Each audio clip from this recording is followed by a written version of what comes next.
জামাতকে আসলে জিয়াউর রহমান সাহেব রিভাইভ করেছিলেন। সকল আওয়ামী লীগ না, সকল বিএনপি না, সবখানেই জামাত ইসলাম আছে। সকল জামাত যারা পেল তারা খুব খুশি, আর যারা পেল না তার তারেক রহমান সাহেব খারাপ। জামাতকে আসলে জিয়াউর রহমান সাহেব রিভাইভ করেছিলেন, কাছে টেনে নিয়েছিলেন। কিন্তু জামাত যে আইডিওলজিগুলো বা যে চিন্তা চেতনা, ধ্যান ধারণা, যে ড্রেস কোড বা যে কাজগুলো করতে চাচ্ছিল ওইগুলো অ্যাভেল করা, ওন করা, এটা জিয়াউর রহমান সাহেবের পক্ষে ওই মুহূর্তে সম্ভব ছিল না। কেন তখনও পর্যন্ত মুক্তিযুদ্ধের একটা দগদগে দাগ বাংলাদেশের আনাচে কানাচে ছিল এবং অসংখ্য মুক্তিযোদ্ধা সোলজার তখনও সেনাবাহিনীতে ছিল। তো এটা নিয়ে প্রচণ্ড রকম সমস্যা হচ্ছিল। তার সঙ্গে সঙ্গে জাসদ ছিল, কর্নেল তাহেরের মানে তার ফাঁসি হওয়ার পরও একটা শক্তিশালী সাপোর্টার সেনাবাহিনীতে ছিল। ফলে তার পক্ষে ওটা মানে জামাতকে নিয়ন্ত্রণ করা সম্ভব ছিল না, মোকাবেলাও করা সম্ভব ছিল না। তো এই জন্য তাকে পলিটিক্যালি তিনি প্রথমে চেষ্টা করলেন যে ওই সময়টাতে কিন্তু মৌলানা মান্নান সাহেবের অভ্যুদয় ঘটে এবং he was one of the most Jamiatul Mudarrisin করতেন, কিন্তু সেইখান থেকে ইরাকের সঙ্গে তার অনেক সম্পর্ক। এটা এরশাদের আমলে কিন্তু তাকে জিয়াউর রহমান সাহেব প্রথম তাকে ফিল্ডে নিয়ে আসলে মূলত এন্টি জামাত অ্যাক্টিভিটিস করার জন্য। তো তিনিও মুক্তিযুদ্ধে তার বিতর্কিত ভূমিকা ছিল বাহাউদ্দিন সাহেবের বাবার। কিন্তু আমার বাংলাদেশে আমার দেখা মতে মানে আলেম ওলামাদের মধ্যে, আরবি জানাদের মধ্যে আমি মাওলানা মান্নান সাহেবের মতো এত লেখাপড়া জানা, এত চৌকস এবং এত বুদ্ধিমান, স্মার্ট কাকে বলে, আমি বাংলাদেশের আপনি কোনো লোককে, আপনি মাওলানা মান্নান সাহেবের সাথে আপনি চলছেন কিনা জানি না, তার মতো এত মেধাবী, এত ক্যারিশম্যাটিক, সে যে আরবি বলতে পারতেন, তিনি যে ইংরেজি বলতে পারতেন, তিনি যে বাংলা বলতে পারতেন এবং যে কোনো মানুষকে এক মিনিটে তিনি যেভাবে কনভিন্স করতে পারতেন, হোক সেটা নারী। আমি অনেক ছোট, কিন্তু আমি তাকে দেখেছি একাধিকবার এবং যেহেতু খুবই কাছাকাছি, যেহেতু আমি ইনকিলাবে আমার ক্যারিয়ার শুরু, তো আমি তাকে বস হিসেবে দেখেছি, তো আমি তাকে বুঝতে পারি। তো এই মানুষটিকে জিয়াউর রহমান সাহেব ব্যবহার করেছেন মূলত এই জমিয়তুল মুদাসসিরিনের মাধ্যমে একটা ভিন্ন প্ল্যাটফর্ম তৈরি করে জামাতের বিরুদ্ধে।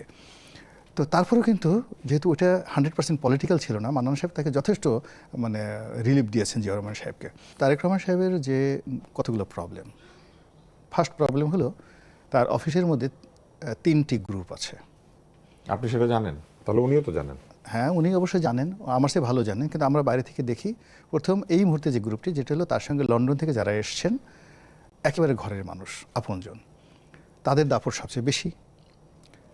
এরপর হলো যে এখানে বসে স্কাইপের মাধ্যমে যে ইয়াং তরুণ তুর্কিদের সঙ্গে তার বন্ধুত্ব ছিল, খুব ভালো সম্পর্ক ছিল, এই একটা গ্রুপ। আর হলো যারা সিনিয়র বেগম জিয়ার সঙ্গে যাদের রাজনীতি ছিল, এই 3টা গ্রুপ। তো এই 3টা গ্রুপ হলো প্রিলিমিনারি, তাদের মধ্যে এখন দ্বন্দ্ব সংঘাত, তারপরে শেষে পদ পদবি নিয়ে যা কিছু আছে এগুলো অনিবার্যভাবে তারেক রহমান সাহেবের জায়গায় যদি বিএনপি হতো, আওয়ামী লীগ হতো, সবার ক্ষেত্রে এই ঘটনাটা ঘটতো। দ্বিতীয় যে গ্রুপটি হবে, যারা পেল তারা খুব খুশি, আর যারা পেল না তার তারেক রহমান সাহেব খারাপ, এই বলে তারা বুক থাপড়াবে এবং তলে তলে জামাতকে টিপ মারবে, লাগাও আসি তোমাদের সাথে, বড় দলের লাগাও, হ্যাঁ গন্ডগোল লাগাও, সমালোচনা করো, এবং তারাই তথ্য পাচার করে দেবে, আজকে এটা হয়েছে ক্যাবিনেট মিটিং, আজকে ওইটা হয়েছে, ওইটা হয়েছে, তোমরা এগুলো বলতে থাকো, আমরা তো বলতে পারি না, তোমরা বলো। এরকম একটা অবস্থা সৃষ্টি হবে, গবের শত্রু বিভীষণ।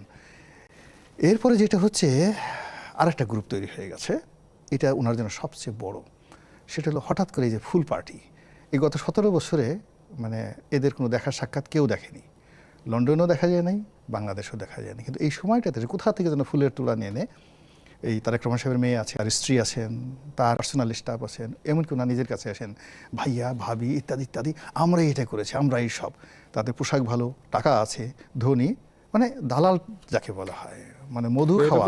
সকল সরকারের বেলায় এই গ্রুপ থাকে, পরের 2টা গ্রুপ, একটা হচ্ছে কিছু পাই নাই কিছু পেয়েছে, আর একটা হচ্ছে আপনি যেটা বলছেন এখন আগেও ছিল, তার আগেও ছিল। কিন্তু এই গ্রুপটা তারেক রহমান সাহেবের সাথে বেশি প্রবলেম হবে এই কারণে যে যারা আসছে তাদের সঙ্গে গত 17 বছর প্র্যাকটিক্যালি তার সঙ্গে যোগাযোগ ছিল না, যেহেতু দেশের বাইরে।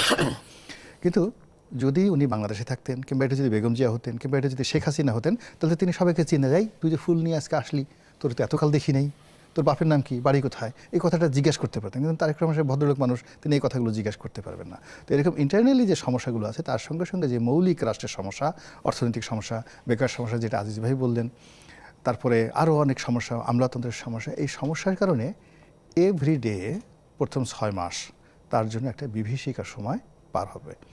আর এই সময়টিতে তিনি যদি সফল হন, তিনি যদি প্রচণ্ড সফল হন, তাহলে লোকজন তাকে মনে করবে তিনি তার বাবার মতোই মহামানব। কেন জিয়া রহমান সাহেব কিন্তু ক্ষমতা আসার সঙ্গে সঙ্গে উইদিন 3 মান্থসের মধ্যে বাংলাদেশে কতগুলো র্যাডিক্যাল পরিবর্তন এসেছিল।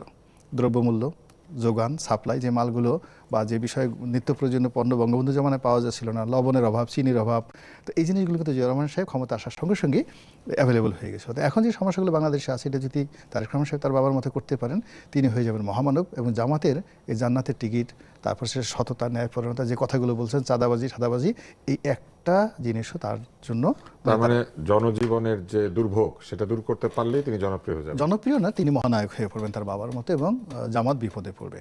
আর জামাত যখন বিপদে পড়বে তখন কি করবে কি, আমরা তো একা পারতেছি না, আসো, মানে তখন আওয়ামী লীগের সঙ্গে তারা যোগাযোগ করবে এবং আওয়ামী লীগ তখন আপনি বলছেন যেই বিপদে পড়ুক তারাই এই এটা এক পার্ট, পতিত স্বৈরাচারকে ডেকে নিয়ে আসবে। রাইট, ডেকে নিয়ে আসবে, এতে কোনো ওয়ে নাই, এটাই রাজনীতির সাইন্স। এইদিকে বিপদে পড়লেও জামাত তাদেরকে নিয়ে আসার চেষ্টা করবে, আবার এইদিকে পড়লেও আবার যদি বিএনপি যদি ধরেন খুব খারাপ করছে, অর্থাৎ তারেক রহমান সাহেব পারলেন না, তিনি প্রতিদিন সরকারের মধ্যে, এখন ডক্টর মোহাম্মদ ইউনূসের যে অবস্থা হয়েছে, তারেক রহমান সাহেবের ঠিক ধরেন সেরকম অবস্থা হলো। সেরকম সম্ভাবনা কি আপনি আছে বলে